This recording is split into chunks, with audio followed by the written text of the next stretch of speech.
am Dr. Sritam Acharya. I belong to Odisha and I have done MBBS from 2007 to 2013, and then after I am a ex-DAM student from 2014 to 2017, and I have done regular classes face to face, then followed by TND classes face to face in Bhubaneswar, and then I have secured a rank of 2900 in all India, and I have joined in my state only MD Medicine, completed in 2020, and now I am doing DNB Cardiology in Sir Gangaram Hospital, Delhi. Hello everyone, I am doctor Subrashima. मैं उड़ीसा से हूँ। मैंने अपना preparation मार्च 2019 में start किया था। वो मेरा पहले अटेम्प्ट के लिए मेरा प्रिपरेशन था। उससे पहले भी मैंने दिया था, लेकिन फ्रेशर में मेरा रैंक बहुत पीछे था, नॉट क्वालिफाइड था। फिर मैंने डिटर्मिनेशन के साथ मैं पूरा बैठी और मुझे 3 साल 4 महीने 4 अटेम्प्ट्स लगे पूरा क्लियर करने में। मेरा रैंक है 11,680। इतना अच्छा रैंक नहीं है, लेकिन मैंने जहाँ से अपना जर्नी स्टार्ट किया था उस हिसाब से मुझे लगता है मैंने बहुत अच्छा स्कोर किया है। डैम्स में एक ये एजुकेशनल इंस्टीट्यूट जो है पीजी के लिए, ये एक बहुत ही इसके अप्रोच ही बहुत एक्स्ट्राऑर्डिनरी है। तो बहुत सारे, क्योंकि हमारे टाइम में बहुत कम एजुकेशनल इंस्टीट्यूट जो थे, उसमें से डैम्स इज़ वेरी, उसके अप्रोच बहुत अलग तरह के हैं, and they reach to the student very near to them, और वो उनके बेसिक अंडरस्टैंडिंग भी समझते हैं, और उनको मतलब किस चीज़ में कहाँ लैकुना रहता है वो भी जब सर और मैडम डिस्कस करते हैं, doctor Sumer Setty sir and doctor Deepti madam जब वीडियो अपलोड करके ये सारी चीज़ सब डिस्कस करते हैं, वो लगता है जैसे they are understanding our real problems. DAMS में जो आपको नोट्स प्रोवाइड किए जाते हैं वो बहुत कंसाइज होते हैं और टू द पॉइंट होते हैं। जैसे मैंने पहली बार जब मैंने स्टार्ट किया था, मैंने जहाँ से अपना सोर्स रखा था नोट्स का, बहुत हमंगस थे, तो उतना ज़रूरत नहीं होता है हमको। जब प्रिपरेशन करना होता है हमको टू द पॉइंट कंसाइज होना चाहिए होता है। तो डैम्स के नोट्स बहुत कंसाइज होते हैं, और उसी को बार बार पढ़ेंगे तो आपको सारे क्वेश्चंस आपके बन जाएंगे। उससे बाहर आपको कुछ पढ़ना ही नहीं है बस। कोविड के टाइम में सब वही फेस टू फेस क्लासेस सारे बंद हो गए। सबको बहुत एंग्जाइटी लगी कि अब कैसे होगा, कैसे करेंगे classes, but I am also following DAMS now also, and when they are approached with such a good strategy of e-learning and the app-based learning, and they have successfully capitalized that method, and all exams and the preparation modules are very good. E-learning के अपने फ़ायदे हैं, जैसे आप घर में अपने comfort zone में रह के प्रिपेयर कर सकते हैं, लेकिन आप अगर फेस टू फेस करेंगे वो भी अच्छा है, क्योंकि आपको एक एनवायरनमेंट मिलता है, कम्पिटिटिव एनवायरनमेंट मिलता है, आप कभी स्लो डाउन नहीं होंगे अपने प्रोसीजर में। तो ई-लर्निंग बहुत अच्छी चीज़ है, लेकिन आप इससे थोड़ा मतलब शायद आप अपने एनवायरनमेंट में स्लो डाउन हो सकते हैं, लेकिन बहुत अच्छी चीज़ है। जैसे कोविड में ई-लर्निंग बहुत हेल्प किया है सबको।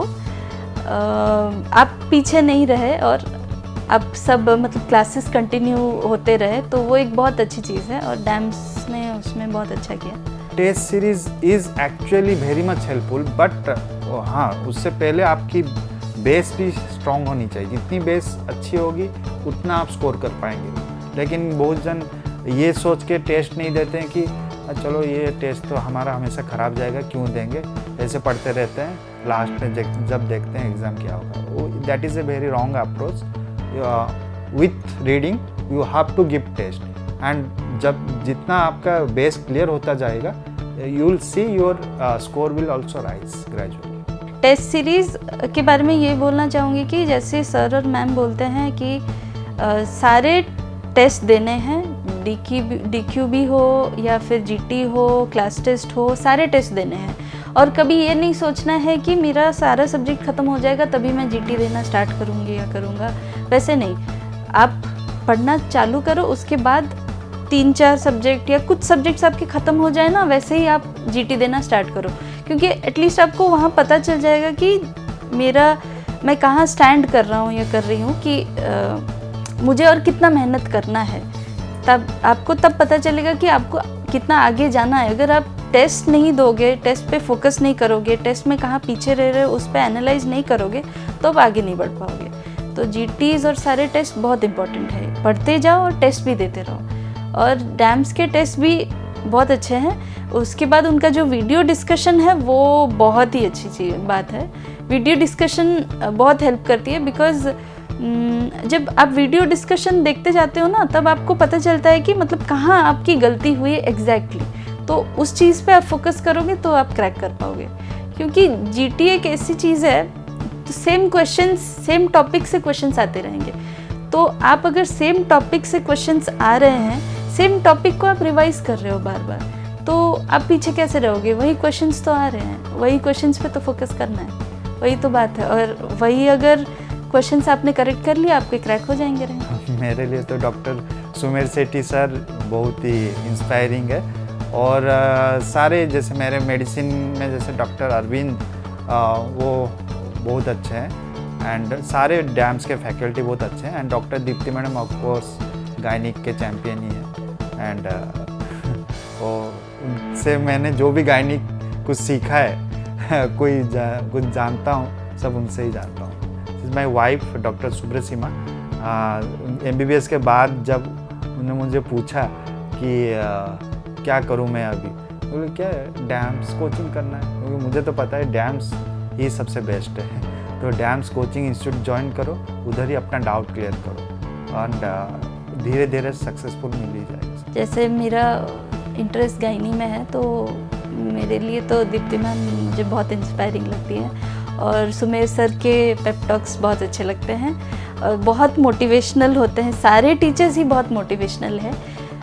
कभी भी मतलब खुद पे जब क्वेश्चन आने लगे कि मैं कर पाऊँगी या नहीं, कर पाऊँगा या नहीं, तब एक बार वो सारे मोटिवेशनल जो इंस्टाग्राम पे हो, पॉडकास्ट पे हो, निकाल के एक बार सुन लीजिएगा। आपको सारी एनर्जी आपको वापस मिल जाएगी। तो just focus on your work. At the end यही बोलना चाहूँगी कि खुद पे विश्वास रखो। कभी कभार ऐसा लगता है कि नहीं हो पाएगा, लेकिन ऐसा नहीं है कि नहीं हो पाएगा। अगर तुम कंटिन्यूसली पढ़ रहे हो, उसी एक चीज़ को पढ़े जा रहे हो, ऐसा कभी होगा ही नहीं कि तुमसे होगा नहीं। तो जस्ट अपने सोर्सेस पे, टीचर्स पे, डैम्स के टीचर्स पे, सर और मैम जो बोल रहे हैं उस पे, और अपने आप पर, मेजरली अपने आप पर ये तुम विश्वास रखो कि हो जाएगा। बहुत सारे लाइफ में अप एंड डाउन्स आते रहते हैं, बहुत सारे एंजाइटी आते हैं और खुद पर डाउट होता है कि हम कुछ कर पाएंगे कि नहीं कर पाएंगे। And I have also taken 3 years to get the PG seat और PG seat. Now I am doing super specialisation. वो कुछ नहीं, समय की बात है।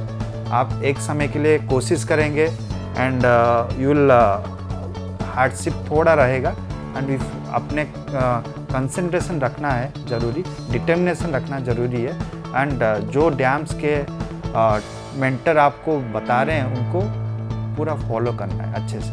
एंड ये बात है कि you have to give GT subject test and everything, जितना हो सके वो देना ही देना है। मैंने तो एक्चुअली अपना इंटर्नशिप के बाद स्टार्ट किया था प्रिपरेशन, लेकिन आजकल जैसे हो रहा है प्री फाउंडेशन बैच जो है, फाउंडेशन बैच में ज्वाइन करना अच्छा रहेगा, बिकॉज़ आपको पहले से ही आपका सारा क्लियर रहेगा। मेरे टाइम में ये सब नहीं था, अगर होता तो शायद मैं कर लेती, और मुझे और कम टाइम लगता है करने में। तो जो अभी प्रिपेयर कर रहे हैं सभी को ये बोलना चाहूँगी कि आप अपना प्रिपरेशन कभी बीच में मत छोड़िए, कंसिस्टेंसी मेंटेन कीजिए, किसी और सोर्स पे बिलीव मत कीजिए और आप ज़रूर क्रैक कर पाएंगे।